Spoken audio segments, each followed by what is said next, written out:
किसान साथियों नमस्कार, मैं पुनीत सिसोदिया। किसान भाइयों देखिए, जब हमारी फसल मैच्योरिटी स्टेज में होती है उस समय जो हमारी फसल में सबसे ज़्यादा अटैक देखने को मिलता है वो है एंथ्रेक्नोज डिजीज़ का। देखिए अभी का जो वेदर बना हुआ है वो एंथ्रेक्नोज डिजीज़ के लिए अनुकूल है, तो अभी काफ़ी ज़्यादा फसलों में हमें देखने को मिल रहा है। देखिए एंथ्रेक्नोज जो है वो हमें तरबूज की फसल में, खरबूज में, खीरे में, टमाटर के अंदर, मिर्ची के अंदर, बैंगन के अंदर, स्क्वाश के अंदर काफ़ी ज़्यादा हमें देखने को मिल सकता है। सबसे ज़्यादा जो सस्पेक्टेबल क्रॉप होती है वो हमारी तरबूज यानी कि वाटरमेलन क्रॉप।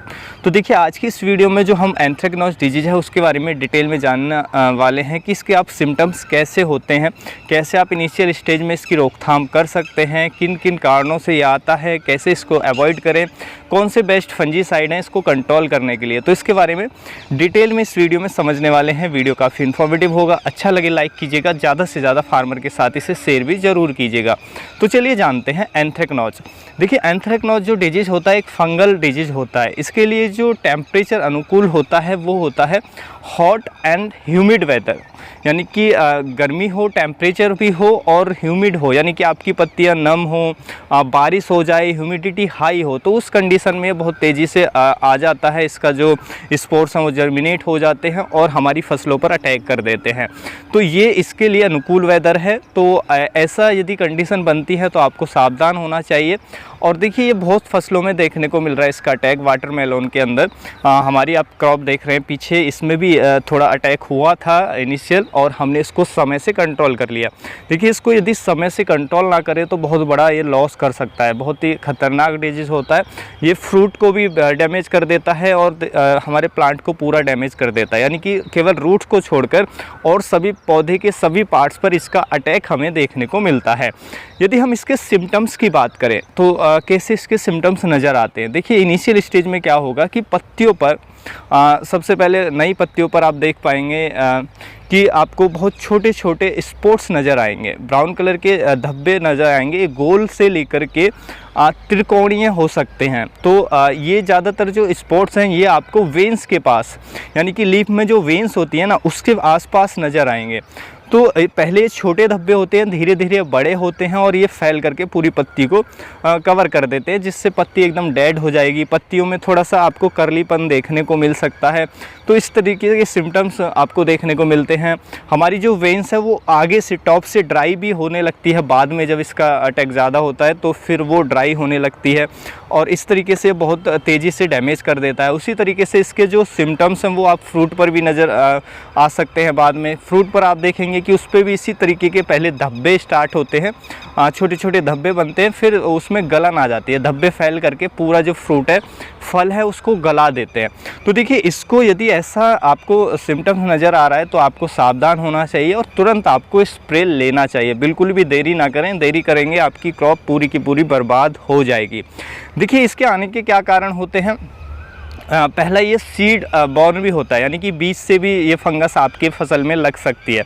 तो सीड बॉर्न ये होता है, या आप लगातार किसी फील्ड के अंदर ये फसल लगा रहे हैं, वाटरमेलन या कोई भी एक फसल लगा रहे हैं, तो वो सस्पेक्टेबल क्रॉप है एंथ्रेक्नोज के लिए। तो उसमें क्योंकि बार बार आ रहा है तो वहाँ से आने के चांसेस भी इसमें बहुत ज़्यादा आते हैं। तो सॉइल से भी आ सकता है, यानी कि जो हमारे अवशेष पड़े होते हैं, मान लीजिए किसी फसल में एक बार आ गया तो उसके जो कोई भी पार्ट है वो ज़मीन में गिर जाता है, तो वहाँ वो जो फंगस है कई वर्षों तक जीवित रह सकती है। फिर आप लगाएंगे फिर से वो उस पर अटैक कर सकती है। तो इसलिए देखिए यदि आपकी फसल के अंदर, क्रॉप के अंदर, किसी खेत के अंदर, पर्टिकुलर फील्ड के अंदर ये बार बार डिजीज आपको देखने को मिल रहा है तो सबसे पहले आपको उस फील्ड में, आपको उस क्रॉप को अवॉइड करना है कम से कम 3 सालों के लिए। 3 साल तक फिर आप वो क्रॉप उस फील्ड में ना लें, यानी कि वाटरमेलन यानी कि तरबूज आपने किसी फील्ड में लगा रखा है और बार बार ये समस्या आ रही है तो 3 साल के लिए उसको अवॉइड करें। कोई और फसल आप लगाएं जो इस डिजीज़ के लिए सस्पेक्टेबल ना हो। तो सबसे पहले आपको फसल चक्र पे भी ध्यान देना है यदि समस्या ज़्यादा आ रही है। उसके साथ साथ आप इसको समय से पहचान करके और आप इसको अगर अच्छे से जो स्प्रे मैनेजमेंट है वो ठीक से करें तो आप इसको बहुत अच्छे से कंट्रोल भी कर सकते हैं। देखिए जब भी रोग आ जाए तो एक तो आप जो फर्टिलाइज़र मैनेजमेंट है वो अच्छा रखें, स्पेशली नाइट्रोजन को आप बिल्कुल ज़्यादा ना दें ये आने के बाद। देखिए इसको रोकने के लिए जो बेस्ट फंजीसाइड है वो मैं आपको बता देता हूँ। पहला आता है हमारा अमिस्टा टॉप, सिस्टेमिकली काम करता है, अच्छा काम करता है। उसमें एजोक्सिस्टोबिन प्लस डाइफेंकोनाजोल 2 टेक्निकल होते हैं, तो आप उसका स्प्रे ले सकते हैं 1 ml पर लीटर के हिसाब से। उसके बाद दूसरा टेक्निकल आता है हमारा एक रोको फंजीसाइड, जिसमें थायोफेनेट मिथाइल टेक्निकल होता है, तो आप उसका भी स्प्रे ले सकते हैं 1 ग्राम पर लीटर के हिसाब से, वो भी अच्छा काम करता है एंथ्रेक्नोज पे। उसके बाद हमारा एक कॉन्टैक्ट में आता है जो हमारा आता है एंट्राकॉल फंजीसाइड, तो एंट्राकॉल का भी आप 3 ग्राम पर लीटर पानी में मिला करके आप स्प्रे कर सकते हैं। उसके साथ साथ एक और आता है हमारा टेबुकोनाजोल, उसका मेरा ब्रांड कोई याद नहीं आ रहा है, तो टेबुकोनाजोल जो टेक्निकल आता है उसकी भी आप 2 ml पर लीटर के हिसाब से स्प्रे ले सकते हैं। देखिए कोई भी 2 टेक्निकल अगर आप ले लें तो ज़्यादा अच्छा है। जैसे एक रोको ले लिया, एक और आपने कोई और ले लिया, तो 2 टेक्निकल आप ले लें तो उनका आप रिपीट करके स्प्रे करते रहें। यानी कि पहला आपने सिस्टेमिक का दे दिया, उसके बाद फिर कॉन्टैक्ट का दे दिया, ऐसे आप कर सकते हैं। या 2 टेक्निकल अलग अलग भी आप यूज कर सकते हैं, चाहे कॉन्टैक्ट हो चाहे सिस्टेमिक हो। तो पहला दिया, फिर 1 हफ्ते बाद दूसरा स्प्रे दिया।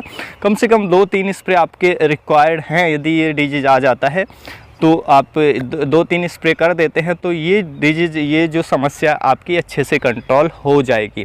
तो ये समस्या हमें देखने को मिलती है, तो आप आसानी से अगर इसको कंट्रोल कर सकते हैं। और देखिए ये जब सीड से भी आता है तो आप जो सीड लाते हैं उसको भी आप ट्रीटेड कर सकते हैं। वो कार्बेंडाजिम हमारा एक आता है टेक्निकल, बावेस्टिन के ब्रांड नेम से शायद मिल जाता है, तो आप उससे भी जो हमारा सीड है उसको ट्रीटेड करके उसकी बुवाई कर सकते हैं, तो जिससे सीड्स के आने के जो चांस हैं सीड्स से वो कम हो जाएंगे। तो इसलिए आप ट्रीटेड भी ज़रूर करके लगाएं।